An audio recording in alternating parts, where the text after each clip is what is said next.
Masih bersama Retno Listiarti, anggota KPAI, Profesor Suparji Ahmad, pakar hukum pidana Universitas Al-Azhar Indonesia, dan Daniel Awigra, Wakil Direktur Human Rights Working Group. Saya ke Mbak Retno. Yang harus dipikirkan kan bukan hanya hukuman badan yang harus dijalani oleh pelaku, tapi juga tanggung jawab dia sebagai ayah biologis dari anak-anak yang dilahirkan dari kasus pemerkosaan ini. Berikutnya juga soal bagaimana ada masa depan 13 anak yang terhenti tiba-tiba karena menjadi korban, dan bagaimana pula menyusun kembali masa depan mereka yang entah dimulai dari mana, Mbak Retno? Ya, sebenarnya ini yang menjadi konsen kami ya KPAI gitu. Waktu tuntutan 331 juta, kan yang menghitung memang LPSK ya. Kami sebenarnya dari awal sudah mengatakan ini kok terlalu sedikit ya. Terus yang kedua, ini keadilan korban gimana gitu. Nah, termasuk kami membayangkan ya, kehidupan anak-anak ini sekarang itu memang sudah berat. Apalagi nanti bertumbuhnya bayi-bayi mereka gitu. Jadi ini kan harus dipastikan misalnya kalau pemerintah pusat dilibatkan, keputusan hakim juga kami mendorong sebenarnya terjadi. Misalnya bahwa ada program-program seperti Kartu Indonesia Pintar, Kartu Indonesia Sehat, program Keluarga Harapan, harusnya nih seluruh anak ini otomatis dapat. Karena ini kan betul-betul mereka korban yang seharusnya disupport oleh negara lewat program-program yang ada misalnya. Tanpa mereka harus ngurus. Jadi secara pasti mereka harusnya menerima ini gitu. Kemudian yang kedua, tadi ya, labelisasi, stigmatisasi itu terjadi. Jadi bagaimana reintegrasi juga, ini harus menjadi bagian dari pemerintah daerah nih. Misalnya saja, anak-anak ini ketika sekolah, oh ternyata ketahuan lalu dikeluarkan. Padahal mereka dikorbanin lagi. Artinya, kita tuh punya perspektif anak ini, para pendidik, dinas pendidikan, Kementerian Agama. Bagaimana menjamin ini pendidikan anak, mungkin dengan dia melanjutkan pendidikan itu akan membuat dia lebih cepat pulih juga secara psikologi, kan gitu ya. Nah lalu yang lebih nggak kalah itu adalah bayi itu pasti tadi ya, kesehatan dasarnya. Betul, siapa yang bisa bertanggung jawab soal ini? Jadi tanggung jawab siapa, Mbak? Iya, maksud kami gini, ini mikirin banget ke 22 korban ini tadi. Misalnya reintegrasi, gimana masyarakat setempat tidak menganggap ini sebagai kesalahan dari para korban. Bagaimana ini ada pandang mereka sebagai korban dan lindungi, penuhi. Jadi bisa diterima oleh masyarakat. Ini aja PR gitu. Jadi bagi kami, apalagi ketika mereka dari keluarga miskin, terus biaya restitusinya, serta tadi ya soal yayasan yang audisi, kemudian itu berapa nilainya kan kita juga nggak tahu dan bagaimana mekanismenya. Terus undang-undang yayasan apakah bisa ya kemudian diserahkan kepada, kan tadi ininya adalah dinas perempuan dan perlindungan anak di daerah barat. Nah kami ini agak bingung juga dengan keputusan ini, kan ada undang-undang yayasan yang memang penyerahannya kemana gitu. Nah lalu bagi kami bagaimana semua ini tuh bisa jatuh ke para korban. Jadi para korban ini betul-betul didukung untuk kembali seperti semula. Yang kedua, punya masa depan. Semuanya 22 itu yang kami harapkan. Oke, bicara hak asasi manusia tadi, Bung Daniel, tanggung jawab untuk hidup para korban melanjutkan hidupnya ini seperti apa? Siapa yang bisa bertanggung jawab? Siapa yang harus memenuhi ini? Ya, pertama ketika menyangkut anak, tentu yang pertama kita harus perhatikan adalah kepentingan terbaik untuk anak atau the best interest of the child, di mana memang di sana ada banyak, tentu penanggung jawab utamanya adalah negara, dalam pengertian di sana adalah kewajiban penghormatan, pemenuhan, dan perlindungan hak anak tetap sama negara. Tetapi tanggung jawab, katakanlah untuk mendapatkan tumbuh kembang, kehidupan terbaik, terbebas dari stigma tadi yang dikatakan Bu Retno, kemudian terbebas dari katakanlah bullying gitu ya, itu juga ada dalam masyarakat dan keluarga tentu saja. Jadi memang ini ada kompleksitas permasalahan lanjutan yang memang negara ini harus melakukan katakanlah investasi besar-besaran untuk kemudian menjaga setiap korban, apalagi ini korban yang menyangkut anak-anak, mereka tetap harus mendapatkan kepentingan terbaiknya. Contoh kepentingan terbaik misalkan apa? Yaitu misalkan anak-anak itu satu ciri khasnya itu anak-anak itu tidak bisa meminta apa yang terbaik buat dirinya. Misalkan soal imunisasi. Anak-anak baru ceprot lahir, ya dia harus diberikan kepentingan yang terbaik.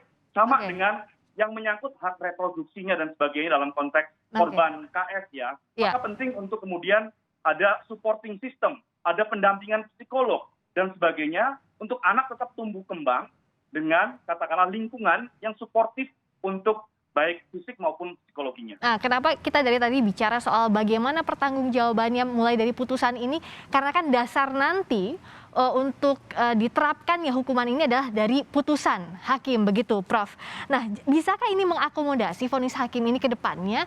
Tadi yang dikhawatirkan oleh Mbak Retno, masa depannya bagaimana kalau restitusi sekali nominal uang saja habis, sementara masa depan anak ini kan harus seumur hidup. Ya, saya kira memang kalau kita mencermati putusan Hakim Pengadilan Negeri Bandung ini tidak menjawab tentang permasalahan yang dihadapi oleh korban gitu loh. Karena sangat kecil restitusi. Maka pada satu sisi kita apresiasi dari putusan pengadilan ini yang telah menghadirkan negara untuk mengatasi persoalan yang dihadapi oleh para korban. Namun demikian, hadirnya negara itu nanggung gitu loh, dari sisi jumlah dan dari sisi tanggung jawab yang lain. Seharusnya maksimal gitu. Karena ini adalah sangat complicated gitu loh. Di mana filosofi dari Undang-Undang Perlindungan Anak itu adalah masa depan bangsa gitu loh. Di mana dalam konteks masa depan bangsa, maka betul-betul diperhatikan dan kemudian diberikan perlindungan yang jelas gitu. Maka pelaku-pelakunya diberikan vonis yang sangat berat. Maka kalau kita mencermati tentang vonis pengadilan ini belum mampu menyelesaikan permasalahan yang dihadapi karena soal restitusi, karena soal penyitaan aset yayasan, dan kemudian siapa yang harus tanggung jawab. Secara teoritis memang tanggung jawab mestinya pelaku yang melakukan kejahatan, tetapi kan yang bersangkutan ada di penjara kan gitu. Nah disinilah kemudian harus secara bijak mencari format bagaimana menyelamatkan anak-anak korban ini gitu, terutama dalam hal masa depannya. Dan kalau berkaitan dengan soal stigma, memang ini udah sangat berat sekali, apalagi tentang masa depannya, soal reproduksinya dan sebagainya. Gitu, ya. Nah, soal tadi juga ada tuntutan dari jaksa yang tidak dikabulkan, kebiri kimia ini, Anda melihatnya seperti apa, Prof?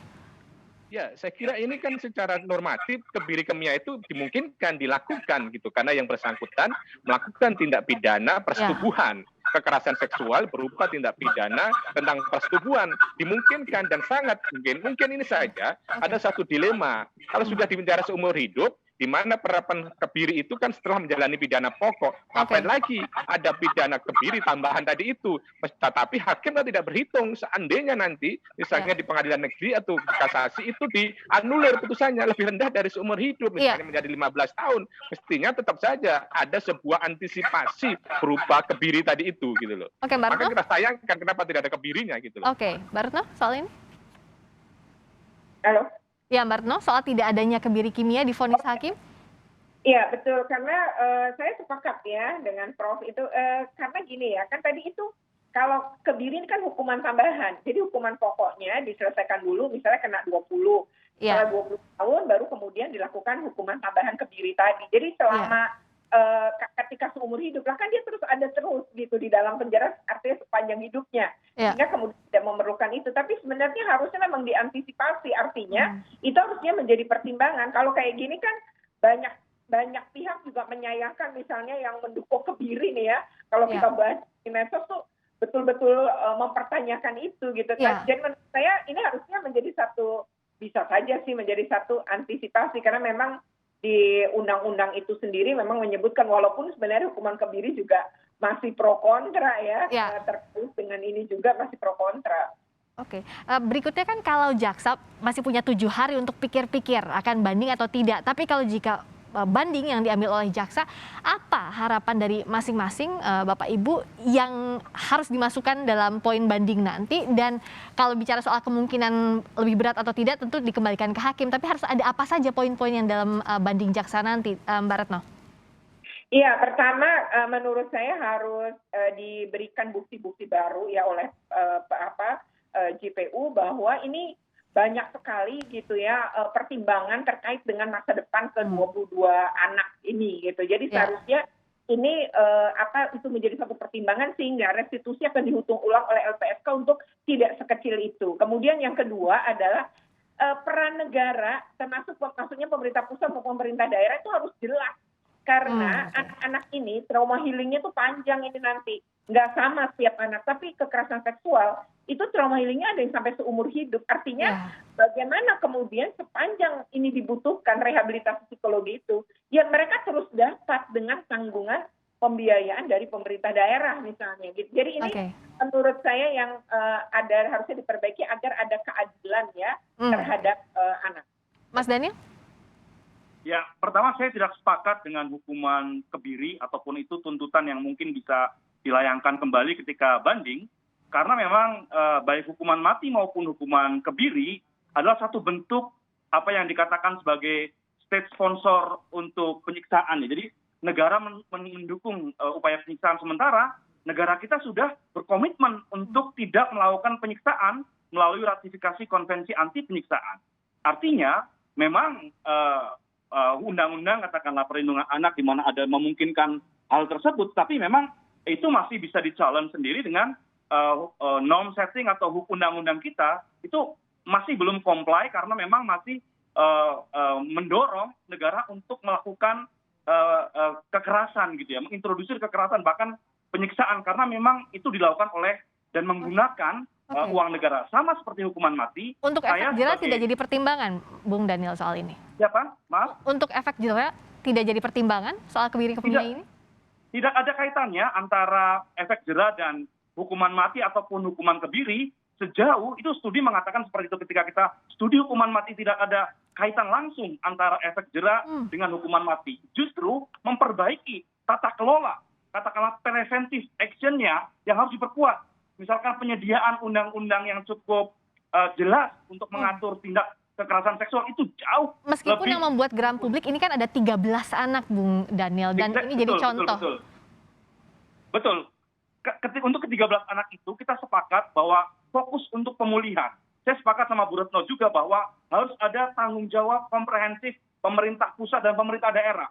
Juga termasuk masyarakat sekelilingnya, keluarga dan sebagainya. Ini tugas kita bersama sebenarnya. Tetapi apa yang terjadi untuk korban, jangan kemudian kita juga mendukung hukuman yang tidak manusiawi gitu ya. Kita mau menuju ke peradaban yang mana sebagai negara sebenarnya? Apakah kita justru mendorong mata ganti mata, kemudian emosi ganti emosi? Tentu saja ini adalah sistem yang memungkinkan, sistem peradilan yang memungkinkan pelaku itu bisa mengakui kesalahannya dan memperbaiki hidupnya sebejat apapun, kita kutuk apapun tindakan kekerasan. Tapi bahwa kebiri adalah satu bentuk hukuman di mana negara yang mengintrodusir kekerasan bahkan penyiksaan. Saya tanya ke Prof. Jadi untuk tolok ukur adil ini kan sulit dari berbagai sisi, tapi setidaknya keadilan untuk korban dan ada efek jera agar tidak berulang lagi perbuatan ini apa ya harus diakomodasi di nanti bandingnya jaksa? Saya diharapkan konsisten dengan tuntutannya, ya, di mana memadukan antara keadilan retributif dan keadilan restoratif gitu ya.